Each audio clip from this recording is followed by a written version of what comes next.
In this video, we're going to talk about how many calories you should be eating to lose weight. We are going to go through 5 different ways, starting at the very, very bad through to the best practice, and then we're going to talk about getting yourself into the Goldilocks zone of sustainable weight loss. This is the point at which you know you are nailing the calories, and interestingly, you might not need to be kind of tracking calories to get this done. But understanding calories, that is very, very useful because it will help you know kind of whether you're in a deficit and what you need to do in order to keep on losing weight. So let us begin. Starting off with the absolute worst way to choose a calorie target is just to plump for a generic fixed target. Just to go on the internet and read that, all women should eat 1200 calories or all men should eat 1800 calories. This is the stupidest way to set a calorie target. It's positively insane. It's like saying that every woman in New York should wear a size 8 shoe or every guy should wear an 11 shoe. It's nuts. Energy needs have a bell-shaped distribution, and if you have really high energy needs, a woman could have 3000 calorie energy needs. Putting her on 1200 calories, not the best idea. If you're a guy, and have lower energy needs, you may need to get way down at, 16, 17, 1800 calories to lose fat effectively. But it's going to be really, dependent on you, your work life, your genetics. So this idea of fixed targets is totally nuts. If you're ever involved with some type of nutrition plan where they only offer you one calorie target, so all the women are on 1400 or all the men are on 1800, it's not a good one because it just doesn't fit with the science. Next up, online calculators. This is a step up. This can work for a lot of people, but there's a big, big trap here. And this is that when you get a result from an online calculator, because it's like a point estimate, 2,472 calories, you naturally assume that it's really, really accurate. And actually, online calculators are terribly inaccurate.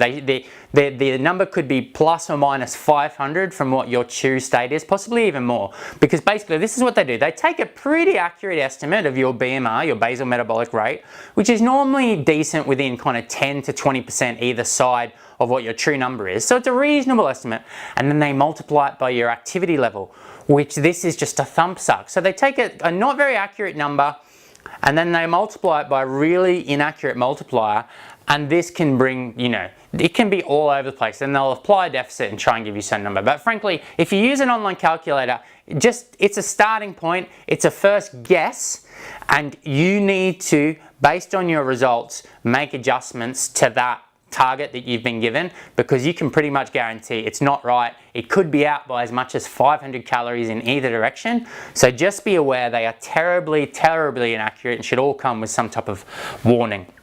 Next up is body weight multipliers. I quite like body weight multipliers because they don't imply any real degree of accuracy. They're like, hey, just multiply your body weight in pounds by 12, and this will start you off, and if you lose quickly, add a bit back. If you lose slowly, take a bit away. And it's a very sensible way to look at it. But if you dig into the numbers, as I've done, what you'll see is that even in body weight multipliers, people are totally all over the shop. Our energy needs are totally all over the shop. So saying that all guys have maintenance of 14 to 16 calories per pound and thus should be losing at 12 calories per pound, and all women should eat at 10 calories per pound, it isn't very accurate either. So, by all means, if you're going to try and start off a weight loss phase, go for something in the 10 to 12 range to give it a pop. But if you're doing endurance sport or if you've got a really active job, this will be really inaccurate. So just treat any body weight multiplier as a first guess, and then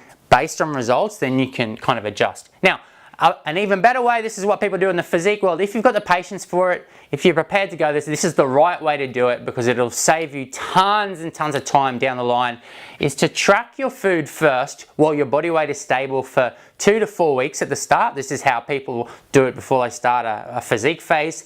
And what they do is they track to establish that their maintenance, and let's say they establish their maintenance is 2,500 calories, then they apply a deficit, 20% deficit, they drop down to 2,000 calories. That's how the best people, the people who in the world who get the leanest, that's how they do it. And there's a reason this is really clever, because people aren't accurate with their tracking, but it doesn't matter because your tracking at the start and then where you go both include the inaccuracy of what you're doing. So even if that number is a miscalculation and this number is a miscalculation, you've probably miscalculated in the same direction. So your deficit, your relative deficit, will be bang on, which is exactly why the leanest people in the world track their food first. Yes, it's tedious. Yes, it's a bit of a pain, but on the bright side, it does give you tons and tons of food freedom, which is why, you know, the whole if it fits your macros movement began, is because it gave people food freedom whilst getting their results. And if you're result focused, then you probably want to track your macros first to establish your maintenance before applying a deficit of say 20% to kick off your fat loss phase.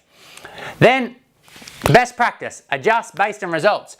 A typical bodybuilder, a male, might, in the course of his fat loss phase, he could start up at 2,500 calories, then 2,400, 2,300, adds a bunch of cardio, 2,200, 100, 2,000, 19, 1,800. He could adjust down 7, 8, 9 times in the course of a prep. He could just, you know, he could get really lucky and be able to hold it together for ages. But in any case, basically what he's doing is adjusting based on results, which brings us to our final tip. This is the Goldilocks zone. If you can get yourself losing body weight at between 0.5% and 1% per week, so if you're 200 pounds and you're consistently losing between 1 and 2 pounds a week, you're crushing it. You're absolutely crushing it. You don't need to be counting calories. That means you're nailing your calories. If you're doing intermittent fasting, if you're doing keto, if it fits in macros, if you're doing calorie counting, clean eating, it doesn't matter. If you're losing body weight at that rate, you are nailing your calories, and you want to hold it together until the wheels fall off, because they will eventually fall off. As people get very lean, the wheels will fall off because your body will adapt. But that is basically it. Set your calories as best you can.